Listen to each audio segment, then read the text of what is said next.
वर्सोवा आणि भायखळा मतदारसंघावरून काँग्रेस आणि ठाकरे गटात रस्सीखेच। भायखळ्यातून किशोरी पेडणेकर तर वर्सोव्यामधून काँग्रेसकडून संजय पांडेंना उमेदवारीची शक्यता। धनंजय मुंडेंना मराठा आंदोलकांनी दाखवले काळे झेंडे। जोरदार घोषणाबाजी करत कन्नडमधील मराठा आंदोलक आरक्षणासाठी आंदोलन।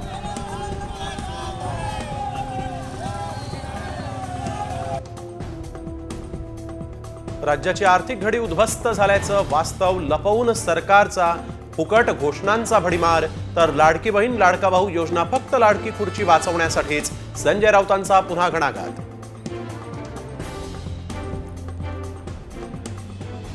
आतिशी यांनी स्वीकारला दिल्लीच्या मुख्यमंत्री पदाचा कार्यभार। रामायणातील भरताप्रमाणे केजरीवालांची खुर्ची बाजूला ठेवून राज्य चालवण्याचा निर्धार।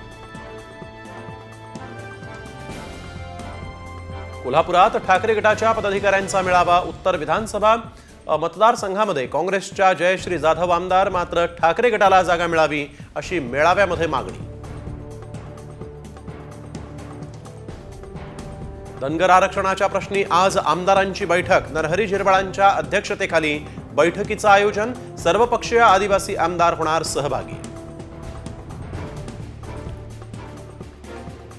भाजपच्या निवडणूक समितीची आज दुपारी बैठक। उपमुख्यमंत्री देवेंद्र फडणवीसांच्या उपस्थितीत बैठक। उमेदवारांच्या पहिल्या यादीवर चर्चा होण्याची शक्यता।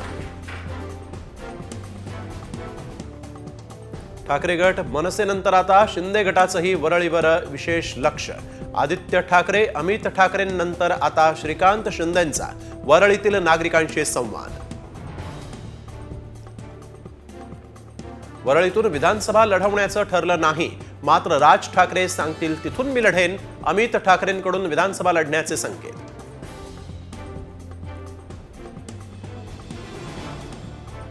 आमदार भास्कर जाधव यांच्या सांगण्यावरूनच अजित पवारांची भेट घेतली।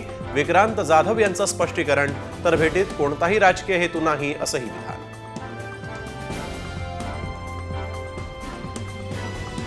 संपूर्ण महाराष्ट्रातील वातावरण हे महाविकास आघाडीसाठी अनुकूल। सर्वेबाबत बाळासाहेब थोरात यांची प्रतिक्रिया। महाविकास आघाडीला प्रचंड बहुमत मिळणार, थोरातांना विश्वास।